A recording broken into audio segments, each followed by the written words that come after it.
Declassified, 1944.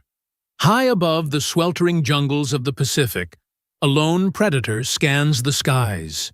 Below him, Japanese fighters claw for altitude, desperate to intercept American bombers. They have no idea they are being stalked by a ghost. This ghost wasn't a hardened killer. He was a quiet farm boy from Wisconsin, and by the war's end, he would achieve 40 confirmed victories, a record of aerial lethality that has never been broken. How did the most unassuming pilot in the U.S. Army Air Forces become its deadliest instrument of war? This is the story of the man they couldn't kill, the record they can't break, and the brutal truth of what it took to become America's ace of aces. While Bong was honing his marksmanship, the world was catching fire. In Europe, the Nazi war machine was crushing nations. In the Pacific, the Empire of Japan was executing a campaign of brutal conquest. By 1941, America was still a sleeping giant, but the winds of war were blowing across the ocean. Bong, like so many of his generation, felt the call. He enlisted in the Army Air Corps Aviation Cadet Program, driven not by a thirst for glory, but by a simple, profound love of flight.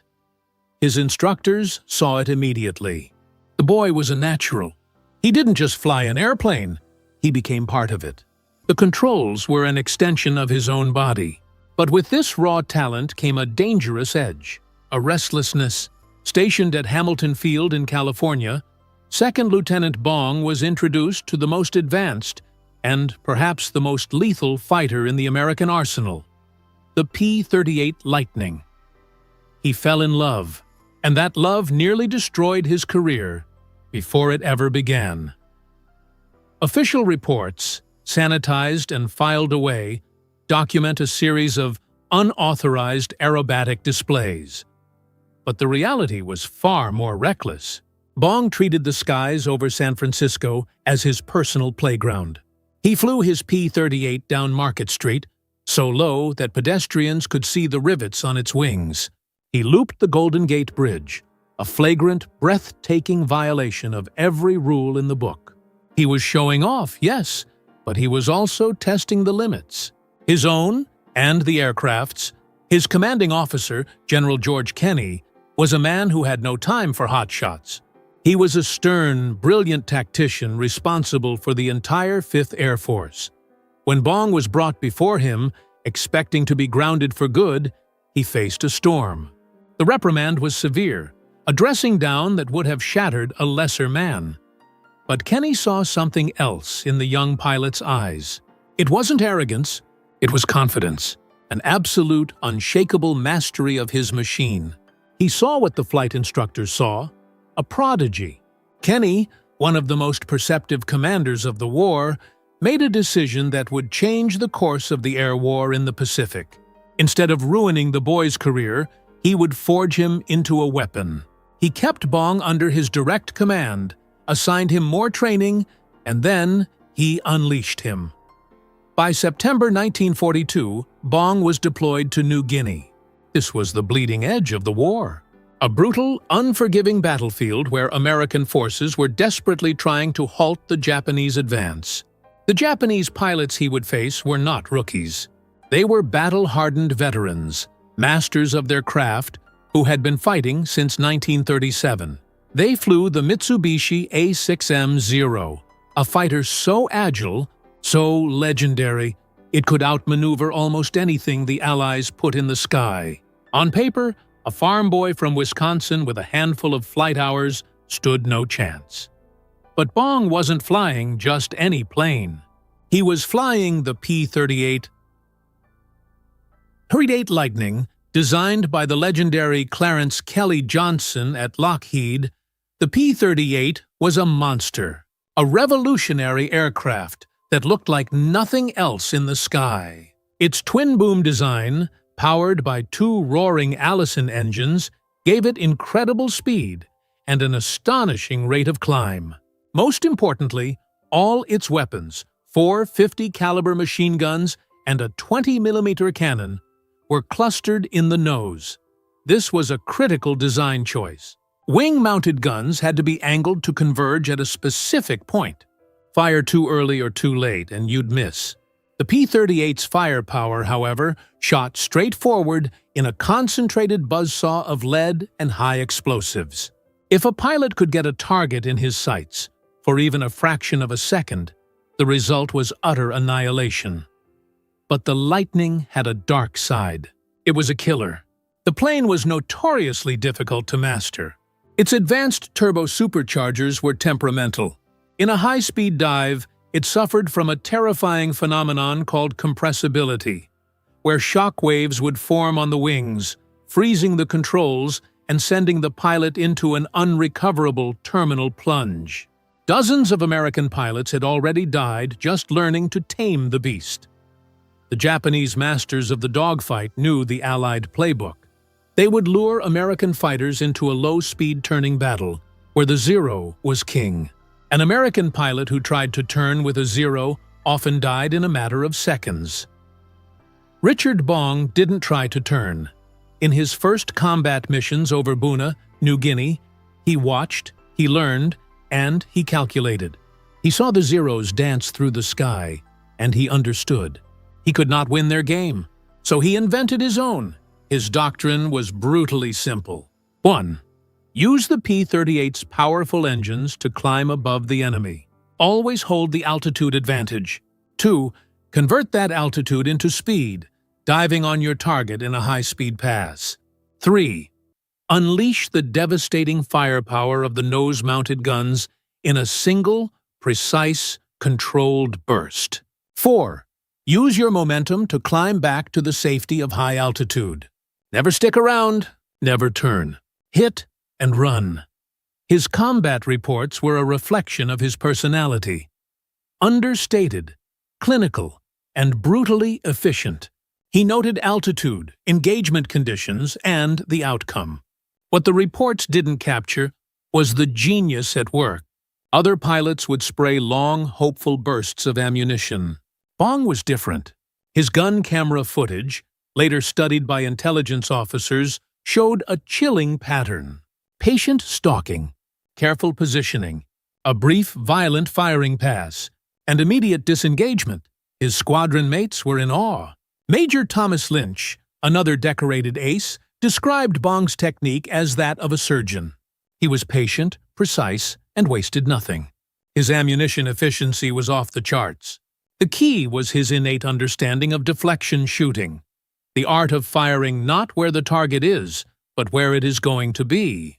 Most pilots spent their entire careers struggling with it. For Bong, it was as natural as breathing.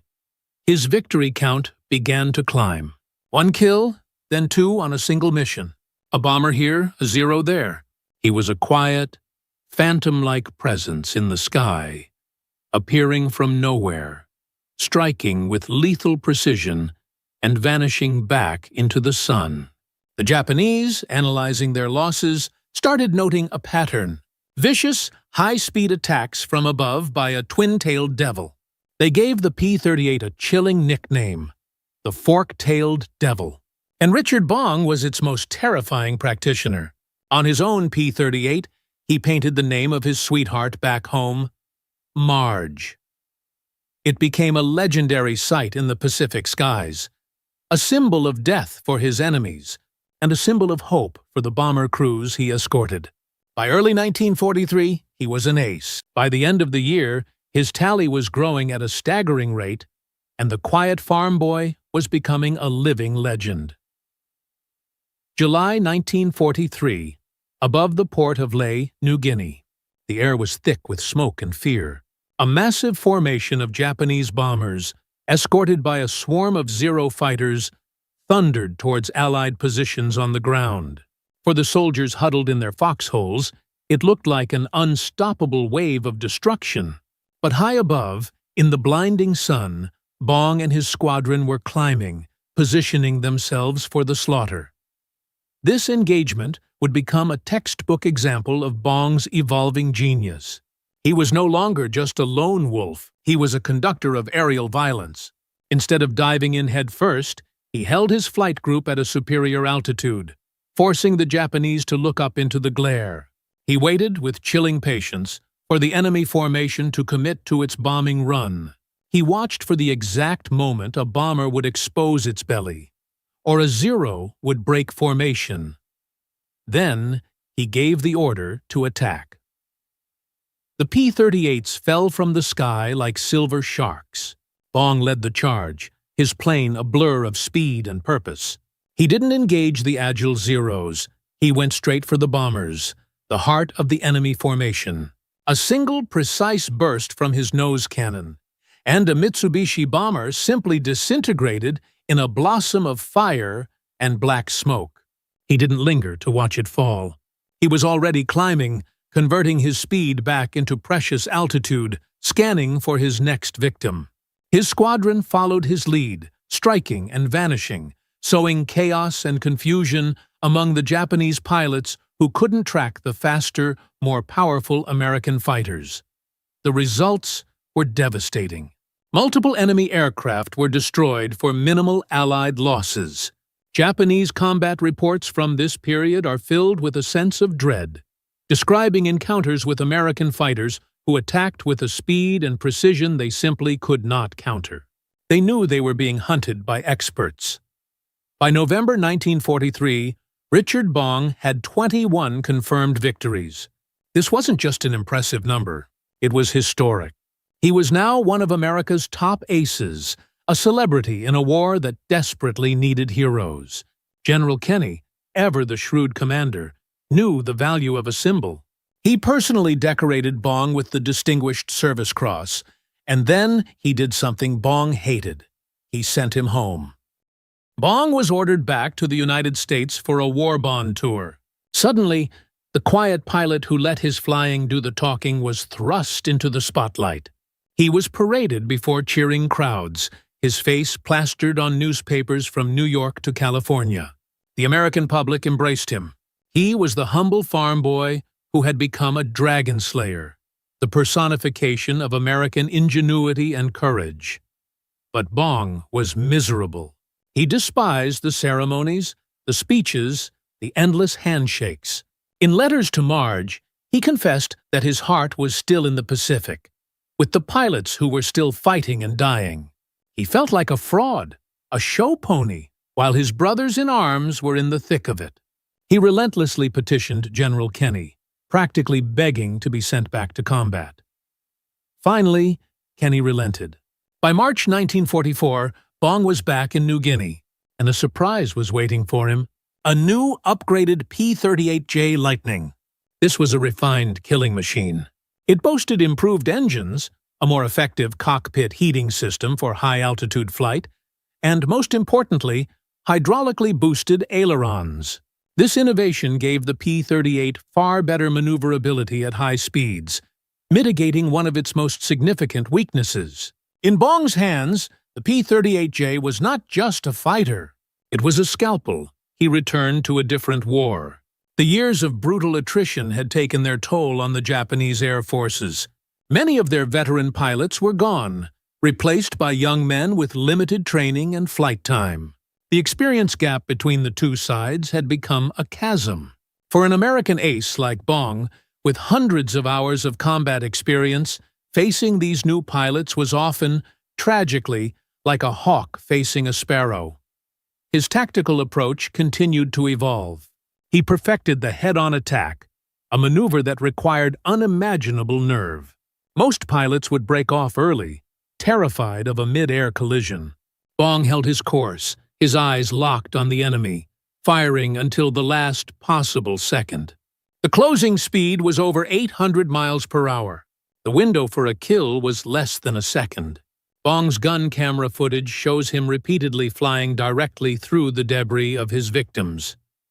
By June 1944, the inevitable happened.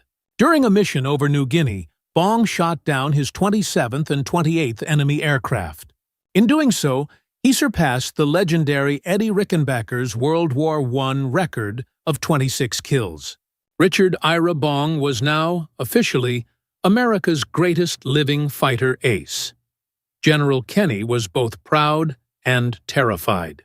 He immediately prohibited Bong from flying routine combat missions, declaring him too valuable to risk.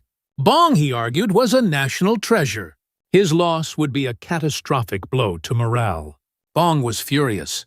Grounded and frustrated, he argued that his place was in the sky, leading his men. A compromise was reached. Kenny allowed him to fly, but only on high-priority missions and only as a flight leader where he could direct the battle, not just fight it. He was a general in the sky. The restrictions did nothing to slow him down. In fact, flying priority missions often meant he was sent exactly where the fighting was thickest. October 1944. Balikpapan, Borneo. A critical mission to escort B-24 bombers striking Japanese oil refineries. The Japanese threw everything they had at the American formation in a desperate attempt to protect their fuel supply. The sky erupted into a swirling chaos of dogfights. Bong, leading his P-38s, positioned his formation with the sun at their backs, a classic tactic to blind the enemy. He led the initial attack, diving from above and blasting an enemy fighter out of the sky. But as he pulled up, his own aircraft was rocked by a violent explosion. An enemy fighter had gotten on his tail. Cannon shells ripped through his right engine. Warning lights flashed across his console. The engine sputtered, caught fire, and died. Most pilots would have disengaged immediately, diving for home on a single engine. That was the smart thing to do. That was the sane thing to do. But Richard Bong was neither smart nor sane in that moment. He was a predator. He feathered the dead propeller to reduce drag, hit the fire extinguisher, and calmly assessed the situation. He was still flying. His guns still worked. And there were still enemies in the sky. With his P-38 crippled and trailing smoke, he banked the heavy fighter back into the dogfight. On a single engine, with his performance severely degraded, he hunted down another Japanese fighter and shot it down. Only then did he turn for home, nursing his battered plane across hundreds of miles of open ocean. When he landed, the ground crews were horrified. His P-38 was riddled with bullet holes. An entire engine was destroyed. They declared the aircraft combat ineffective, destined for the scrap heap. But they underestimated the bond between the pilot and his machine. Bong oversaw the repairs himself, and within weeks, he was flying Marge once again. This single incident cemented his legend. He wasn't just skilled, he was fearless. He wasn't just an ace, he was unbreakable. After that day, his victory tally climbed relentlessly toward a number no one had ever thought possible. 35. 36, 38. By December 1944, he had 40 confirmed aerial victories. The number was staggering. It was an achievement so far beyond the norm that it barely seemed real. Back in the United States, at the highest levels of command, a decision was made. General Douglas MacArthur himself issued the order to General Kenny. It was no longer a request. Richard Bong was to be permanently grounded. His war was over. He was simply too valuable a symbol to lose. America's ace of aces was being sent home for good, whether he liked it or not. His final combat mission was on December 17, 1944. It was an uneventful patrol, with no enemy contact. Unceremoniously, the combat career of the most successful fighter pilot in American history had come to an end. He returned to the United States not to the quiet farm he dreamed of, but to a whirlwind of national adoration. To a nation weary of war, Richard Bong was more than a pilot. He was an icon of hope, a symbol of the quiet, determined strength that would ultimately win the war. He was awarded the Medal of Honor, the nation's highest award for valor. In the hallowed halls of the Pentagon, Secretary of War Henry Stimson placed the medal around his neck. The official citation was read aloud, a dry military summary of deeds that bordered on the unbelievable. It spoke of his conspicuous gallantry and intrepidity at the risk of his life above and beyond the call of duty. It mentioned his unflinching courage and brilliant leadership and his relentless pursuit of the enemy. Even when outnumbered and facing intense opposition, Bong stood there, characteristically quiet and humble, looking almost uncomfortable in his decorated uniform.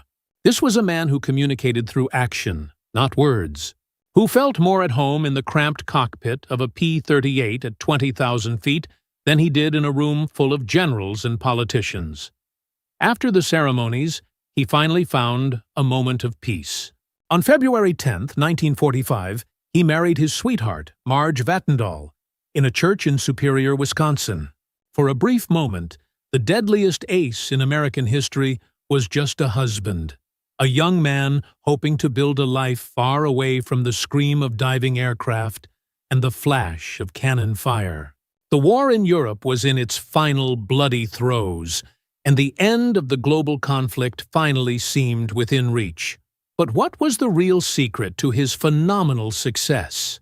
How did one man, in one specific aircraft, achieve a record that seems statistically impossible? The answer lies in a combination of the man, the machine, and a tactical doctrine that was years ahead of its time. Post-war analysis by Army Air Force's experts, studying his gun camera footage, revealed a level of precision that was simply breathtaking. Bong's hit percentage, the ratio of bullets fired to targets destroyed, was extraordinarily high, far exceeding the average pilot's performance. He didn't waste ammunition. He didn't rely on luck. He relied on a cold calculus of speed, angle, and timing that was ingrained in his very being. His early life as a hunter, stalking prey in the woods, had trained his mind to see the world in terms of lead, deflection, and a single, perfect shot. His tactical philosophy, refined over 200 combat missions, became the gold standard for American fighter pilots in the Pacific. It was a doctrine built on discipline, not aggression. While other pilots were drawn into swirling, close-range dogfights, the kind of romantic duels seen in movies, Bong understood this was suicide against the nimble Japanese Zero. His system was a brutal science. First, energy. Always maintain an energy advantage through superior altitude and speed. The P-38 was a superb high-altitude fighter. Bong used this to dictate the terms of every single engagement. Second, positioning. Use the sun, clouds, and the enemy's own formation to achieve a position of advantage before ever firing a shot. He was a master of the patient stalk, sometimes maneuvering for long periods to get the perfect attack angle. Third, firepower. Exploit the P-38's concentrated nose-mounted weapons. He knew that if he could bring his guns to bear for even a split second, the fight was over. Fourth, discipline. Never, ever try to turn with a Zero. After an attack pass, he would use his superior speed to disengage, climbing back to altitude to set up the next strike. He fought a vertical war, a battle of energy and physics, while his opponents were still fighting a horizontal one. And then there was the aircraft itself. The P-38 Lightning was the perfect instrument for his style of warfare. Its twin-engine configuration offered a crucial layer of redundancy. It could absorb incredible amounts of damage and still bring its pilot home, as Bong proved over Borneo. The tricycle landing gear made it stable on the rough, makeshift runways of the Pacific Islands, and its turbo superchargers gave it the high-altitude performance that many Japanese fighters simply couldn't match. In the hands of an average pilot, the P-38 was a capable fighter. In the hands of Richard Bong, it was a weapon of historical significance. Letters to Marge reveal the man behind the legend. He rarely spoke of his victories. Instead, he wrote about his duty, about his focus on doing the job effectively, on protecting the bomber formations and supporting the troops on the ground. He saw his role not as a glory-seeking ace, but as a protector, a guardian for the men who were counting on him. There was no ego, no bravado. There was only the quiet, lethal efficiency of a master craftsman. As 1945 dawned, Bong's life was supposed to be one of safety and prestige. He was a hero, a husband, and a symbol of American victory. but the warrior in him couldn't stay away from the cockpit. The military, wanting to leverage his unparalleled expertise, gave him a new assignment. He was to become a test pilot. The world of aviation was on the cusp of a revolution. Piston engines, which had dominated the skies for 40 years, were becoming obsolete. A new, terrifyingly powerful technology was emerging: the jet engine. At Lockheed's secretive Skunk Works facility in Burbank, California, Kelly Johnson, the same man who had designed the P-38, had created America's first operational jet fighter, the P-80 Shooting Star. The P-80 was the future, a sleek, futuristic machine with a single jet engine that produced 4,000 pounds of thrust, pushing it to speeds over 500 miles per hour. It was an entirely new flight regime, a quantum leap in performance and technology, and the Army needed its best and most experienced pilots to tame this new beast, to write the rulebook for a new era of aerial combat. Richard Bong, the master of the piston engine fighter, was assigned to help usher in the age of the jet. He was transitioning from the pinnacle of one generation of technology to the very beginning of the next. He was once again on the cutting edge, but this time the enemy wasn't a zero in his gun sight. It was the unknown. The assignment to test the P-80 Shooting Star placed Richard Bong at the epicenter of a technological earthquake.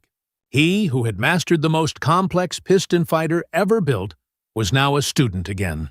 The P-80 was a different breed of animal entirely. It had no propeller, no torque, just the raw, screaming thrust of a jet engine. It responded differently. It landed at terrifyingly high speeds. It climbed as if pulled by an invisible hand. Every pilot transitioning to jets was, in a very real sense, a pioneer exploring a dangerous and unknown frontier. Bong, with his innate feel for machinery, adapted quickly. He respected the new aircraft, studying its systems with the same quiet intensity he had applied to combat tactics. He was no longer a hunter of men, but an explorer of the machine, pushing the boundaries of what was possible and reporting his findings back to the engineers who were literally inventing the future of aviation. For several months, this was his new life. A life of flight logs, technical debriefings, and the constant, high-pitched whine of a jet turbine. Then came August 6, 1945. It was a hot, clear summer day at the Lockheed Air Terminal in Burbank, California. For Major Richard Bong, it was a routine day at the office. He was scheduled to perform a standard acceptance flight on a new P-80 that had just rolled off the production line. He went through his pre-flight checks, suited up, and climbed into the cockpit of the futuristic machine. The canopy slid shut, sealing him inside. The P-80's engine spooled up with its characteristic shriek. Bong taxied onto the runway, received his clearance, and pushed the throttle forward. The jet accelerated rapidly, pinning him to his seat, and lifted gracefully into the California sky. But just moments after takeoff, something went catastrophically wrong. A primary fuel pump failed. The engine, starved of fuel, flamed out. Below him, the sprawling suburbs of Los Angeles stretched to the horizon. He was at a critically low altitude, with no power, in a machine that flew like a brick without its engine.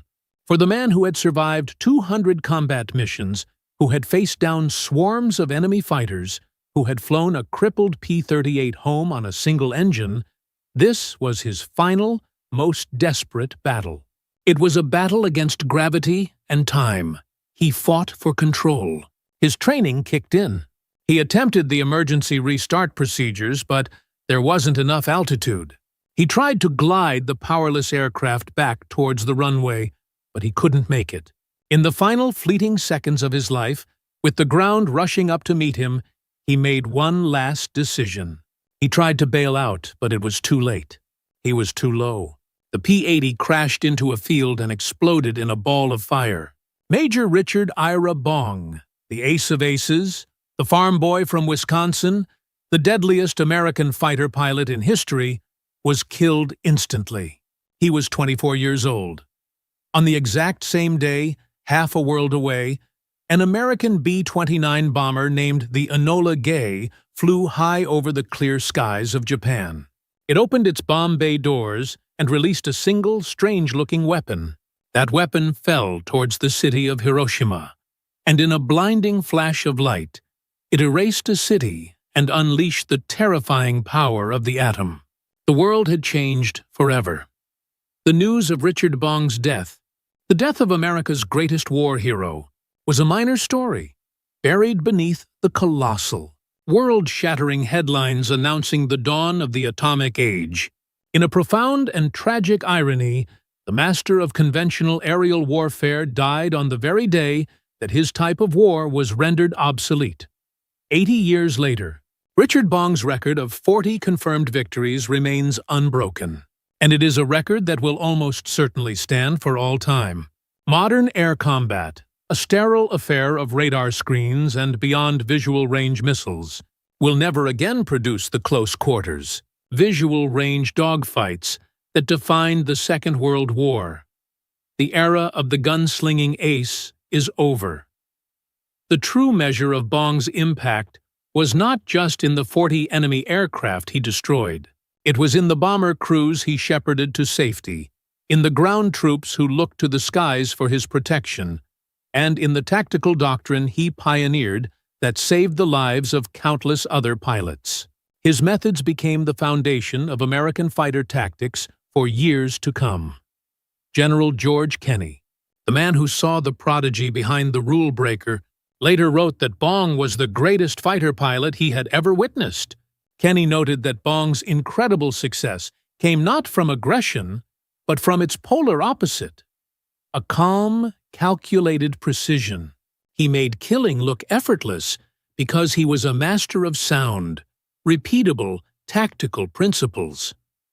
Today, at the Richard the Fur Bong Veterans Historical Center in his home state of Wisconsin, his Medal of Honor rests in a quiet display. A restored P-38, bearing the name Marge on its nose, stands as a silent tribute to the man and his legendary machine. It is a reminder of a time when a quiet young man from the Midwest could climb into the cockpit of a fighter plane and, through sheer talent and discipline, change history. The battlefields where he fought are now quiet. The skies where he dueled are empty. But the record remains, etched into the annals of military history. 40 victories, 200 missions, one unbreakable legend. The farm boy who became America's deadliest and most untouchable ace.